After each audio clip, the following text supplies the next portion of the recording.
سمعنا من بعثنا من مرقدنا هذا ما وعد الرحمن وصدق المرسلون إن كانت إلا صيحة واحدة فإذا هم جميع لدينا منظرون فاليوم لا تظلم نفس شيئا ولا تجزون إلا ما كنتم تعملون إن أصحاب اليوم أيها المجرمون ألم أعهد إليكم يا بني آدم ألا تعبدوا الشيطان إنه لكم عدو مبين وأن اعبدوني هذا صراط مستقيم ولقد أضل منكم جبلا كثيرا أفلم تكونوا تعقلون هذه جهنم التي كنتم توعدون استوى اليوم بما كنتم تكفرون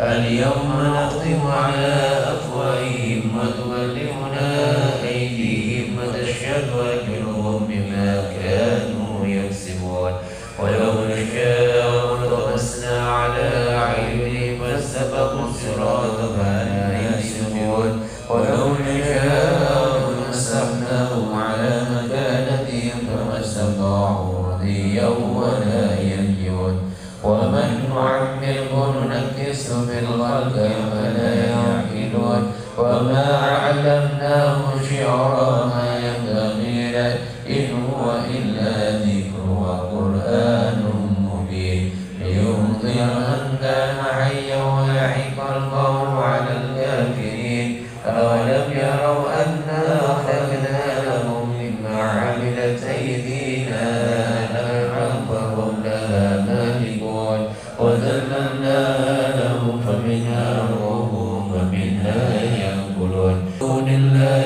آلهة لعلهم ينصرون لا يستطيعون نصرهم وهم لهم جند منكرون فلا يصدق قولهم إنا نعلم ما يسرون وما يعلنون أولم ير الإنسان أنا خلقناه من نطفة فإذا هو خصيم مبين وضرب لنا مثلا ونسي خلقه قال من يحيي العظام الرحيم قل هو الله أحد الله الصمد لم يلد ولم يولد ولم يكن له كفوا أحد بسم الله الرحمن الرحيم قل هو الله أحد الله الصمد لم يلد ولم يولد ولم يكن له كفوا أحد بسم الله الرحمن الرحيم قل هو الله أحد الله الصمد لم يلد ولم يولد ولم يكن له كفوا أحد بسم الله الرحمن الرحيم قل أعوذ برب الفلق من شر ما خلق ومن شر غاسق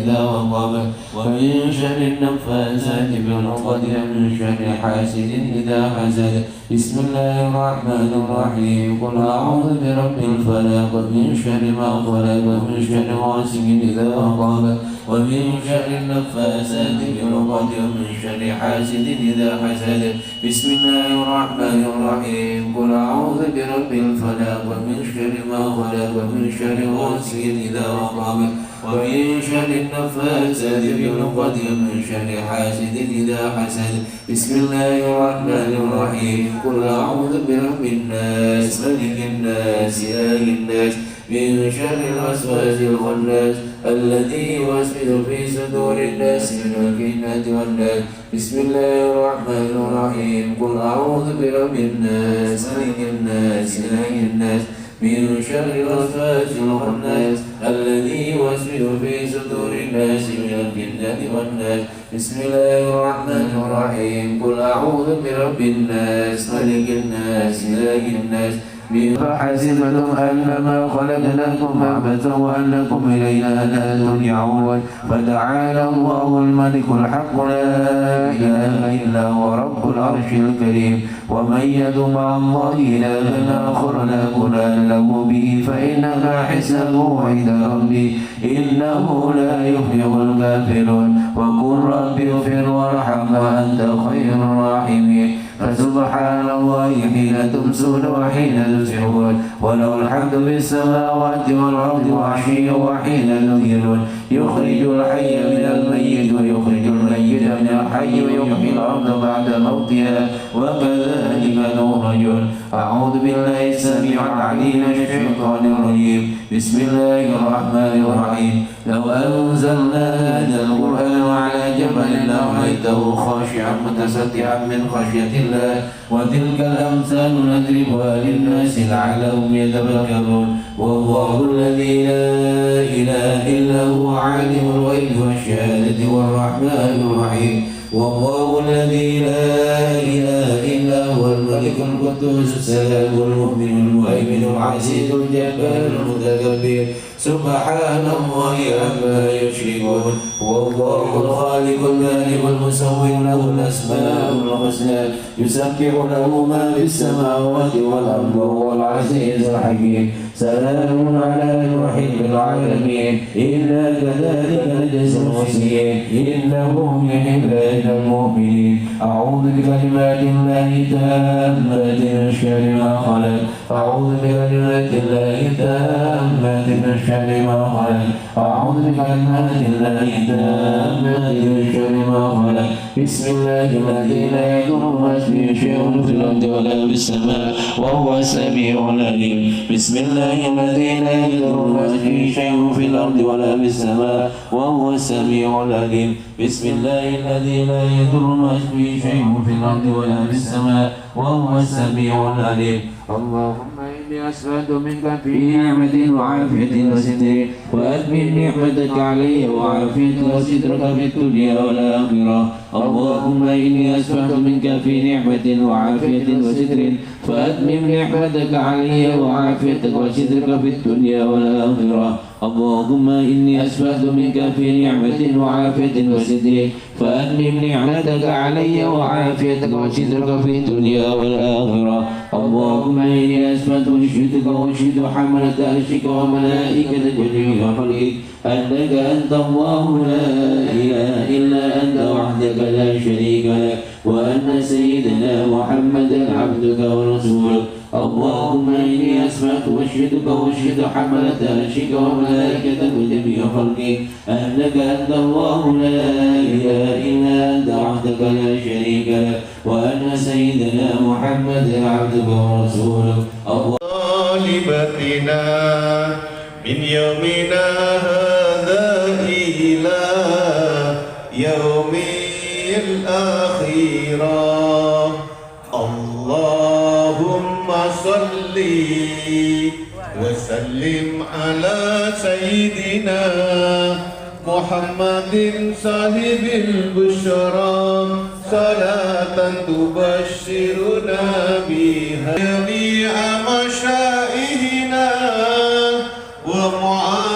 ومعلمينا وطلبتنا وطالبتنا من يومنا هذا إلى يوم الآخرة. اللهم صل وسلم على سيدنا محمد صاحب البشرى صلاة تبشرنا بها وأهلنا وأولادنا وجميع مشائخنا ومعلمينا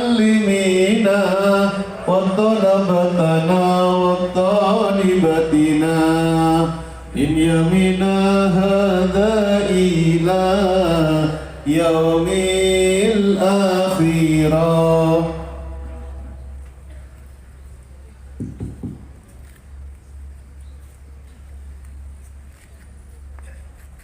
Assalamualaikum warahmatullahi wabarakatuh. Hamdan wa syukran liman qala fi kitabihil aziz wa huwa asdaqul qailin. A'udzu billahi minasy syaithanir rajim. Bismillahirrahmanirrahim. Fabima rahmatin minallahi linta lahum walau kunta faddan ghalidhal qalbi lam faddu min hawlik fa'fu anhum wastaghfir lahum wasyawirhum fil amr fa idza azamta fatawakkal 'ala Allah Innallaha yuhibbul mutawakkilin. Sadaqallahul maulanal azim. Allahumma salli wa sallim wa barik ala sayyidina Muhammad wa ala alihi wa ashabihi wa man tabi'ahu bi ihsanin ila yaumiddin. Amma ba'd. Hadratal kurama wal fudula, di hadapan para alim, para ulama, para habaib, para kiai, para asatid, para sesepuh dan bini sepuh yang senantiasa kita muliakan, yang senantiasa kita taati dan kita ta'zimi. Akhusu minhum Al-Mukarram As-Sod Profesor Dr. Ki Haji Segaf bin Hasan Baharul MHI. Alhamdulillah, beliau hadir di tengah-tengah kita. Semoga Allah senantiasa memberikan panjang umur, sehat walafiat kepada beliau, dimudahkan segala urusan beliau, dan ilmu beliau senantiasa berkah untuk beliau, mustajabah untuk kita semuanya. Al-Mukarram Al-Habib Zainal Abidin Al-Hasni selaku Ketua Yayasan Al-Busra Darus Sholihin Bangil, juga segenap para alim, para kiai yang rawuh di kesempatan pagi yang penuh berkah ini, dengan tanpa bisa kami sebut nama beliau satu persatu, tanpa mengurangi rasa hormat kami kepada beliau Al-Mukarramin yang kita muliakan dan senantiasa kita taati dan kita ta'zimi. Segenap pejabat pemerintah yang hadir, dalam hal ini Forkompimcam Kecamatan Bangil. Juga kami sapa pemirsa YouTube Ustadz Segaf Baharun dan pemirsa TV Dalwa yang selalu istiqomah mengikuti live streaming kegiatan Suban Al-Busra. Segenap hadirin wal hadirat, busrawan busrawati, mustami'in mustami'at, semuanya saja. محمد وآله وصحبه وسلم. اللهم صل على سيدنا محمد وآله وصحبه وسلم. اللهم صل على سيدنا محمد وآله وصحبه وسلم. اللهم صل على سيدنا محمد وآله وصحبه وسلم. اللهم إني أسألك من فجاءة الخير وأعوذ بك من فجاءة الشر. اللهم اغفر لي لا إله إلا أنت ومثلي وأنا عبدك وأنا على عهدك ووعدك ما استطعت. أعوذ بك من شر ما صنعت وأتوب لك بنعمتك علي وبذنبي فاغفر لي وإنه لا يغفر الذنوب إلا أنت. اللهم أنت ربي لا إله إلا أنت عليك توكلت وأنت رب العرش العظيم ما شاء الله. Saya nggak sholat sendirian. Alhamdulillah, demi Allah saya bersumpah dari saya menjaga itu sampai sekarang saya nggak pernah bicara binatang atau kata-kata yang jelek itu, memisu-misu itu enggak. Alhamdulillah. Kenapa? Saya dididik. Saya nggak pernah berantem dari kecil, nggak pernah berantem. Nah, kenapa? Saya takut. Bukan takut pada manusia, takut pada Allah. Alhamdulillah saya kawin, saya nggak pernah menampar pada istri saya, nggak pernah mencaci maki istri saya. Kenapa? Saya takut. Bukan takut pada istri, takut pada Allah. Saya selalu teringat bagaimana Nabi kita Muhammad SAW bersabda dalam hadisnya, "Man kassara qalba mu'min, faka'annama kassara al-ka'bata sab'ina maratan." Barang siapa yang menghancurkan, melukai perasaan seorang mukmin saja, satu orang melukai perasaannya dengan satu kata, dosanya itu seperti menghancurkan Ka'bah sebanyak 70 kali. Abroha itu menghancurkan Ka'bah satu kali, dia bagaimana Allah hancurkan dia. Menghancurkan, melukai perasaan satu orang dengan satu kalimat saja, itu dosanya seperti menghancurkan Ka'bah 70 kali. Berapa banyak kita itu melukai perasaan orang. Tapi kalau kita dibina menjadi seorang mukmin, seorang muslim, yang dikatakan oleh dasar siapa muslim? Dari dasar siapa muslim? Kalau kita benar-benar seorang muslim, ketika kita ditanya, tidak dilihat KTP-nya Islam.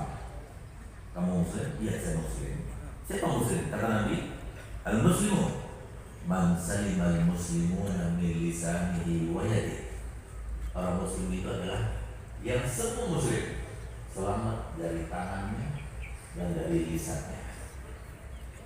Terapkan masyarakat dengan apa yang kita punya. Jangan maaf, karena jiwanya belum kita bangun, sehingga jiwa-jiwa patriot itu belum kita punya.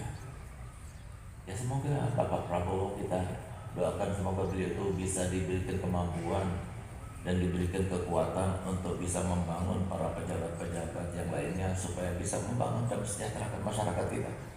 Kita sedih kalau di negeri kita sendiri kemudian kita menjadi orang yang tidak sejahtera, atau kemudian kita merasa asing sendiri di negeri sendiri. Kita merasa nikmat sendiri, merasa senang sendiri, kita senang dengan pemerintah kita sendiri. Kita bantu, kita selalu doakan setiap Jumat para dai-dai di khutbah Jumatnya mendoakan pemerintah kita semuanya. Tapi yang kurang ini, mohon maaf, yang kurang ini satu ini, pembinaan jiwa ini kurang. Selama pembinaan jiwa itu kurang, maka selama itu pula belum bisa terlaksana kita membangun patriot-patriot bangsa ya. Bisa dibuktikan, saya bisa buktikan. Silakan bisa diteliti. Ambil satu contoh dan semua contoh ini bisa kita buktikan di mana-mana. Sistem pendidikan di negeri kita itu ada dua, pendidikan umum, pendidikan agama.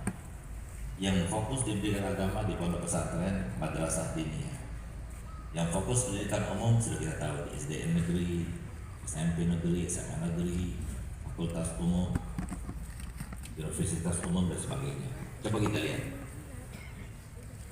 Kalau kita pergi ke kepala sekolah, ada sini alhamdulillah mantan kepala sekolah namanya Pengurus DI Al-Busron. Kita tanya, anak-anak yang nakal itu ya dari tingkatan sekolahnya itu, kalau kita tanyakan yang mana? Kemerdekaan, insya Allah. Mereka itu berkorban luar biasa, bukan korbannya yang biasa-biasa saja. Mereka itu nggak punya senjata yang hebat, teknologi yang canggih, tapi mereka itu berkorban dengan darah, dengan harta benda, dengan keluarga dan sebagainya, sampai mereka itu betul-betul mencapai kemerdekaan yang mereka angan-angankan dan mereka doakan setiap waktunya. Setelah mereka itu betul-betul meraih kemerdekaan yang mereka idam-idamkan supaya tidak lepas daripada kita, maka mereka itu berpesan untuk kita dengan pesan yang sangat-sangat luar biasa. Pesannya itu supaya selalu kita ingat diletakkan di lagu kebangsaan kita. Kita semuanya hafal, tapi sayangnya kita tidak menerapkan. Satu sisi saja kita terapkan, sisi yang kedua, sisi yang pertama kita tidak terapkan, sisi yang kedua kita terapkan. Apa itu? Bangunlah jiwanya, bangunlah badannya untuk Indonesia Raya.